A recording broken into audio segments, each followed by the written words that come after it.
o nosso segundo episódio. No primeiro episódio nós tivemos um prefácio, né, uma parte do prefácio do livro Paixão pela Pureza, de Joel Bick e Randall Pedersen. É o livro que nós estamos usando, certo? Nesta série sobre a vida dos puritanos. E hoje nós iniciaremos com o primeiro puritano citado, ok? Neste livro, Paixão pela Pureza, tá certo? Algumas pessoas me perguntaram por que eu não falei mais sobre o livro em si. Bem, eu não falei mais sobre a estrutura do livro e coisas do tipo, porque nós já temos ótimas resenhas aí na internet a respeito de como é o livro, como ele se divide, etc. Você pode procurar no canal do Geolê, né? Geolê, muito bom, e também do Saul Lucena. Se não me falha a memória, tem um também do Saul Lucena. E são a proposta deles, né? A proposta de resenha, de apresentar o material. A minha proposta é realmente ler o livro junto com vocês, né?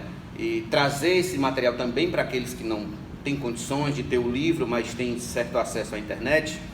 Porém, a nossa proposta, ela visa ler puritano a puritano, certo? A vida de cada puritano. Claro que vai ter uns aqui que se estende mais, o capítulo se estende mais e a gente vai resumir.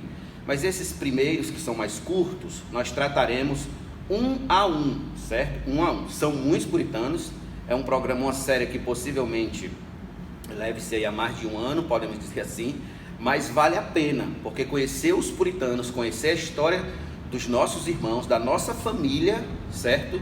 Vai ser muito edificante para a nossa vida pessoal, nosso ministério, nossa família, ok? E todos aqueles que nos rodeiam, e para a igreja de Deus, e assim vivermos para a glória de nosso Senhor. Muito bem, no programa de hoje nós falaremos sobre Thomas Adams. Thomas Adams, ele viveu de 1583 a 1652. Thomas Adams graduou-se pelo Trinity College, em Cambridge, com grau de bacharel em artes em 1602 e 4 anos mais tarde com o grau de mestre em artes pelo Clary College.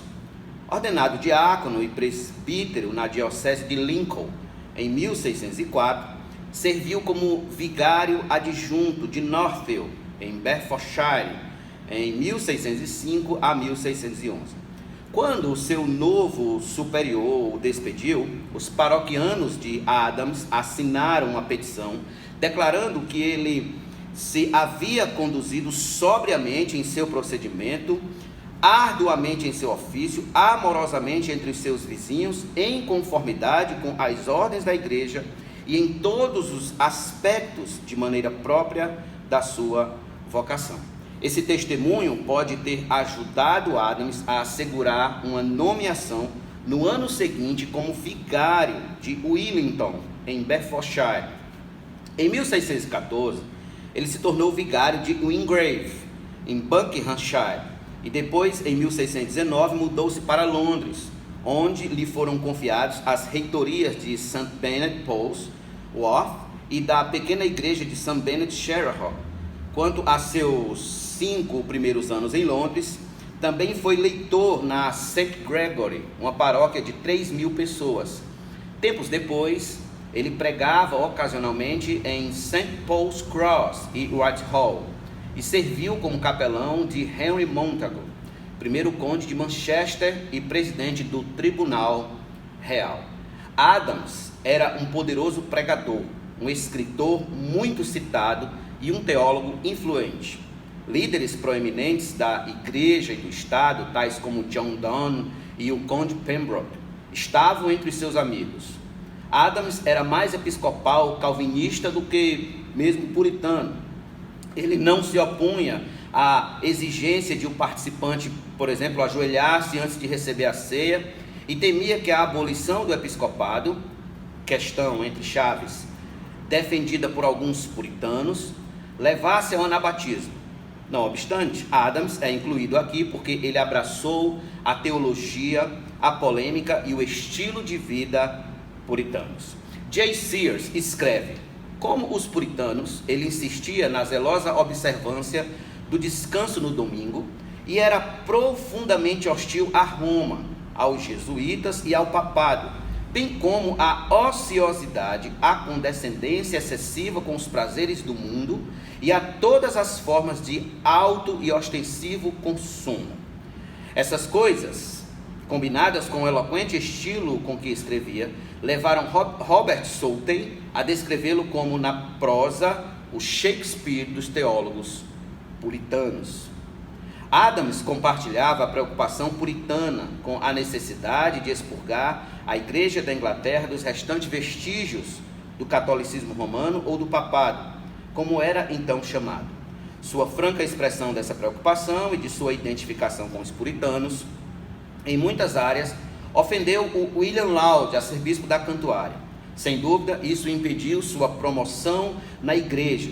Ao mesmo tempo, Adams era solidamente leal ao rei e assim se viu objeto de desfavor de Cromwell, provavelmente sofrendo isolamento sobre o protetorado, e foi deixado a passar seus dias como dependente da caridade alheia, no que ele escreveu na dedicatória de sua obra publicada postumamente, Anger and Men's Comfort, 1653, como a sua pobre e decrépita velhice. Pouco se sabe da parte mais tardia da carreira de Adams. Ao que parece, ele não escreveu nada para publicação durante os últimos 20 anos da sua vida. Morreu em 1652, que foi o ano de sua morte. Alexander Grosser escreveu sobre ele: Thomas Adams permanece na linha de frente dos nossos grandes pregadores ingleses. Ele não é tão determinado como Jeremy Taylor, nem tão continuamente esplêndido como Thomas Fulton, mas é superiormente eloquente e brilhante, e muito mais cheio de ideias do que ambos esses. Muito bem, essa é a vida de Thomas Adams. Nós temos como suas obras as obras completas de Adams, de Thomas Adams, né? São 3 volumes, num total de 1148 páginas.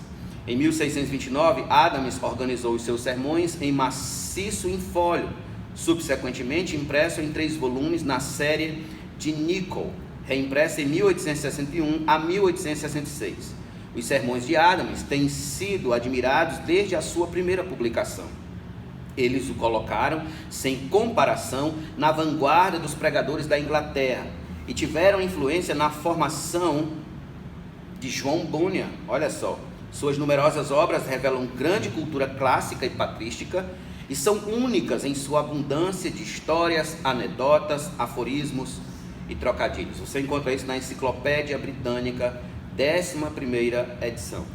O volume 1 das obras de Adams contém seus sermões sobre textos do Velho Testamento, como God's Bounty, sobre Provérbios 3,16, e Mystical Battler, sobre Eclesiastes 9,3. O volume 2 contém seus sermões sobre textos do Novo Testamento, e o volume 3 contém o corpus restante dos sermões sobre o Novo Testamento, como também meditações sobre o Credo dos Apóstolos e 50 páginas de memórias de Adams, escrita por Joseph Young.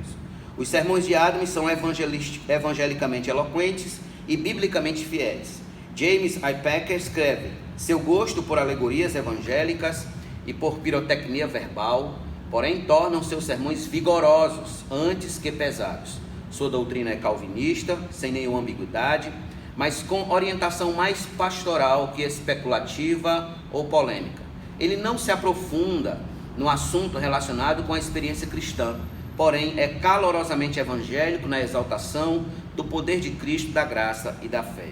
Os temas sobre os quais ele é mais constante e mais completo são, contudo, os diferentes tipos de pecado, a anatomia da hipocrisia e os estratagemas de Satanás, como acontece com todos os puritanos. Ele é um pensador inteiramente teocêntrico e diz muita coisa esclarecedora sobre o método pelos quais Deus trata com os pecadores, tanto com misericórdia como com juízo.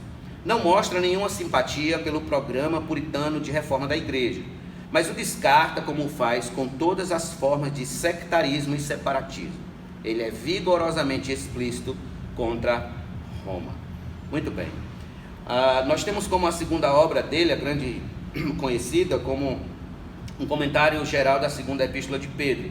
Em 1663, Adams publicou um extenso comentário sobre a segunda epístola de Pedro. Nunca foi incluído em nenhuma edição de suas obras, contudo, o livro de 900 páginas em 2 colunas foi editado por James Sherman e impresso em Londres em 1839. A obra é exegeticamente confiável e estilisticamente habilidosa. Muito conhecimento teológico proveitoso é transmitido com frases notáveis. Spurgeon comentou que esse livro foi o melhor comentário puritano impresso por iniciativa da editora de James Sherman. Está repleto, abre aspas, está repleto de elegância, santa perspicácia, pensamento brilhante e profunda instrução. Não temos conhecimento de nenhuma leitura mais rica e mais espirituosa, fecha aspas, disse Spurgeon. Por exemplo, sobre 2 Pedro 3,9, o Senhor não retarda a sua promessa, abre chave, versão autorizada. O Senhor não é negligente no que se refere à sua promessa, fecha chave. Adams escreve: outra causa da aparente negligência do Senhor em não nos libertar no presente é a nossa negligência em não louvá-lo pelos livramentos passados. Ingratidão, essa é a bruxa, a feiticeira, cujos entorpecedores encantamentos fazem com que até nos esqueçamos de Deus. Se nós o esquecemos, como podemos culpá-lo por deixar de lembrar-se de nós? Página 688 de sua obra.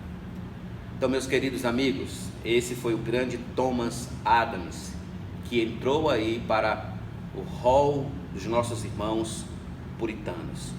Espero que a leitura da biografia de Thomas Adams seja edificante para a sua vida, seja marcante em seu ministério, trazendo firmeza para o seu coração, trazendo graça para o seu conhecimento, e assim você se firme cada vez mais nas Escrituras, pelos bons exemplos dos grandes santos de Deus da história. Muito obrigado por assistir até aqui. Participe se inscrevendo no canal, deixando o seu like, certo? Ou dislike, fique à vontade. Esperamos que este programa edifique a sua vida, a sua casa e seu ministério. Deus te abençoe e até o próximo episódio, se Deus quiser.